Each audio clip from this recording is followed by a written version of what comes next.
নববর্ষ উপলক্ষে যাদবপুর রাম ঠাকুর আশ্রমে চলছে আজ বিরাট উৎসব। সকাল থেকেই প্রচুর ভক্তের আগমন ঘটেছে আজ।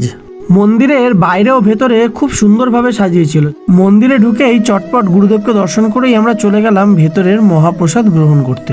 আজ পয়লা বৈশাখ উপলক্ষে এখানে প্রায় 2000 লোককে বিনামূল্যে প্রসাদ বিতরণ করা হবে। এখানে প্রসাদ বিতরণের পদ্ধতি কিন্তু খুবই সুন্দর, খুবই পরিষ্কার পরিচ্ছন্ন, ভক্তি ও শ্রদ্ধার সাথে এখানকার গুরুবোনেরা প্রসাদ বিতরণ করে থাকেন। আমি আর বাবা বসে পড়ার সাথে সাথেই দেখলাম চলে আসলো গরম গরম পোলাও আর বেগুনি। খুবই সুন্দর এখানকার ব্যবস্থাপনা। এরপরে ছিল মাখা মাখা আলুর দম। আলুর দমের পরে ছিল দই পটল। এখানকার মহাপ্রসাদের স্বাদ কিন্তু অতুলনীয়। হয়তো এই সব কিছুই বাবা রাম ঠাকুরের কৃপা।